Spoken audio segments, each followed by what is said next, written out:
नमस्कार दोस्तों, स्वागत है मेरे चैनल में आप सभी का। तो मेरे जितने बड़े भाई बहन और माता पिता हैं मैं उनको प्रणाम करना चाहती हूँ। और आज मैं आप लोगों के लिए बहुत ही प्यारा, बहुत ही दर्द भरा ललई छठ का सोहर गीत लेकर आई हूँ। मेरा गाना कैसा लगे आप लोग कमेंट करके जरूर बताना। जो लोग नए हमारे चैनल पर, प्लीज़ हमारे चैनल को सब्सक्राइब कर लेना और गाने को आप लोग फुल वॉच करके सुनना। बहुत ही प्यारा, बहुत ही दर्द भरा ये गीत है, आप लोग पूरा जरूर सुनना। धन्यवाद। एक ही कोखी दुई बहिनिया त एक रहे सुखिया त एक रहे दुखिया ना हो। प्रभु सुखिया के सब सुख मिलत, दुखिया दुखित रहे हो। प्रभु सुखिया के सब सुख मिलत, दुखिया दुखित रहे हो। आई गयल सावन महीना वाला लही छठी दिना वाला लही छठी दिना माना हो। बहिनी सुखिया कर छठी के बरतिया त दुखिया रोवत रहे हो। बहिनी सुखिया कर छठी के बरतिया त दुखिया रोवत रहे हो। एक पहर बीतल दूसरे पहर अवरो तीसरे पहर अवरो तीसरे पहर हो। दुखिया उठी गईनी भोरे बीनू सरवा त सुखिया घरवा चली दिहनी चौका बर्तन करैनी हो। दुखिया उठी गईनी भोरे भीनु सरवा सुखिया घरवा चली दिहनी चौका बर्तन करैनी हो। अंगने में चौक पुरावत कुसवा गड़ावत कुसवा गड़ावैनी हो। सुखिया गोदिया में लिहानी लालनवा त छठिया पूजावनी हुरी गठिया मारैनी हो। सुखिया गोदिया में लिहानी लालनवा त छठिया पूजावनी हुरी गठिया मारैनी हो। होई गयल चौका बरतनवा दुखिया अंगने ठाड़ी भै दुखिया अंगने ठाड़ी भैनी हो। दीदिया दई दे तू हमारो बिदैया, अपने घरवा जाइत अपने घरवा जाइत हो। दीदिया हमहू करब ललई छठ बरतिया त छठिया पूजाइब हो। हंसी के त बोले बहिनी सुखिया त सुना बहिनी दुखिया त सुना बहिनी दुखिया ना हो। बहिनी तू तो बाटू जन्म के बजनिया त कैसे छठिया पूजबू बरती कैसे रहबू ना हो।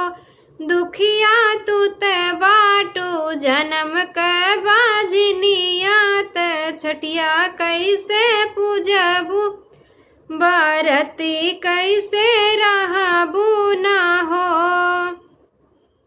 दई दीही चौका दई दीही चौरा के कीन किया आवरो महुआ भिखिया आवरो महुआ भिखिया ना हो।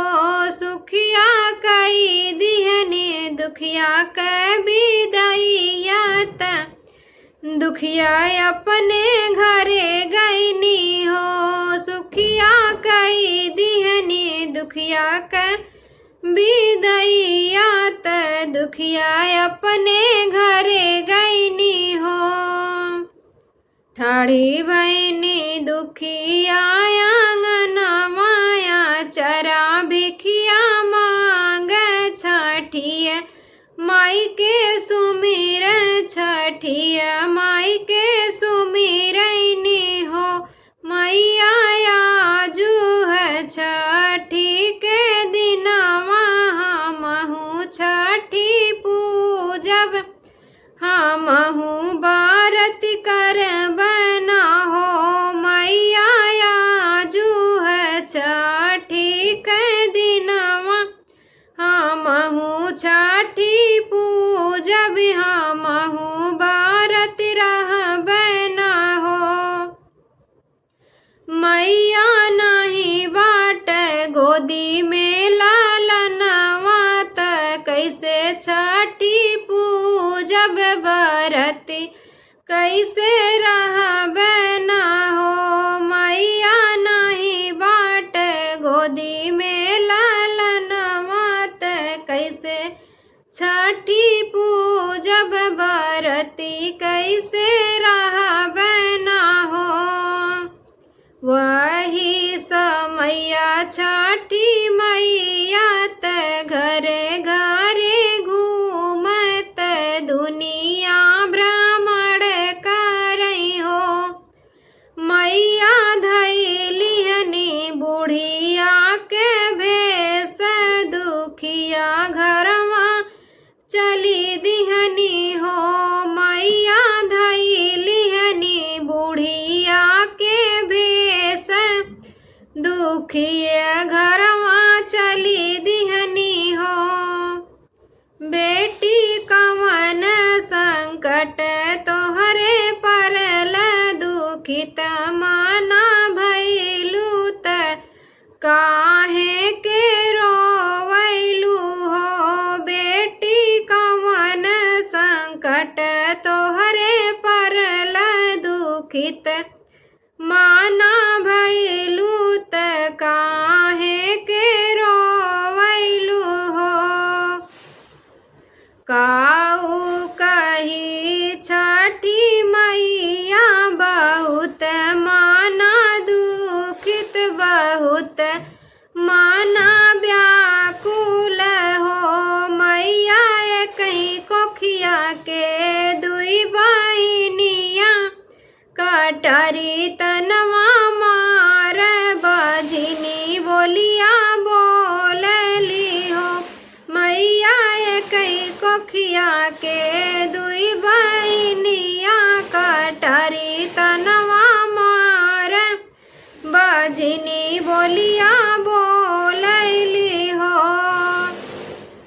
चुप रहाए बेटी चुप रहाए ऐसन जीनी बोला आँखी से आंसू पोछा ना हो। बेटी छठी मैया होई है सहारा ललन तोहरे होई है गोदिया तोहरे खली है ना हो। छठ मास बीतल की 7 मास अवरों से 8 मास अवरों से 8 मास हो। बहिनी जब लाग नवावा महीनावा त होरीला जन्म लेला हो। बहिनी जब लाग नवावा महीनावा त होरीला जन्म लेन हो। अंगने में चौक पुरावत कुसवा गड़ावत कुसवा गड़ावनी हो।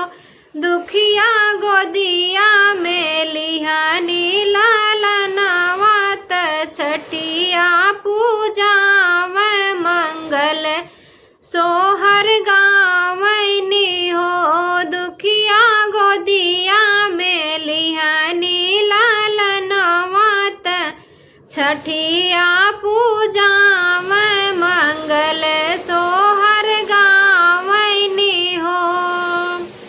एक ही कोखी दुई बहिनिया त एक रहे सुखिया त एक रहे दुखिया ना हो। प्रभु सुखिया के सब सुख मिलत दुखिया उदास रहे हो। प्रभु सुखिया के सब सुख